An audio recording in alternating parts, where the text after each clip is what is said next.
2016 April 6 UEFA Champions ലീഗിന്റെ quarter ഫൈനലിൽ Spanish വമ്പന്മാരായ റിയൽ മാഡ്രിഡ് ജർമ്മൻ ക്ലബായ VfL വോൾസ്ബർഗും തമ്മിലുള്ള ആദ്യപാദ മത്സരം.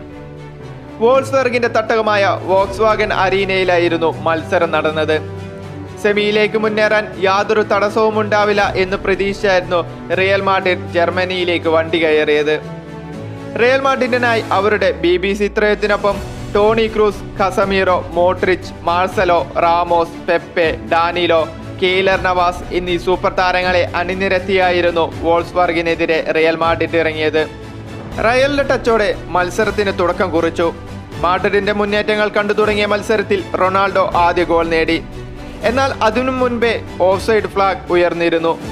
പിന്നീട് ബെൻസമയുടെ ഒരു goal chance Wolfsburg goalkeeper Benaglio save ചെയ്തു.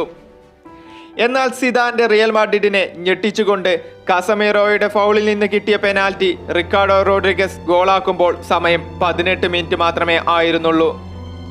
മാഡ്രിഡിന് ഒന്ന് പൊരുതി തുടങ്ങാൻ അവസരം കൊടുക്കും മുൻപേ റിയൽ മാഡ്രിഡിന് അടുത്ത അടിയും കിട്ടി. ബോക്സിലുണ്ടായിരുന്ന 7 റിയൽ മാഡ്രിഡ് താരങ്ങളെ കാഴ്ചക്കാരാക്കി മാക്സി അർണോൾഡിന്റെ ഗോൾ. വോൾസ്ബർഗ് ആരാധകർ ആരവങ്ങൾ തീർത്തു. അപ്പോൾ സമയം 25 മിനിറ്റ് മാത്രം. റിയൽ മാഡ്രിഡിന്റെ ആക്രമണങ്ങൾ ഒന്നുപോലും പിന്നീട് ലക്ഷ്യം കാണാതെ പോയി.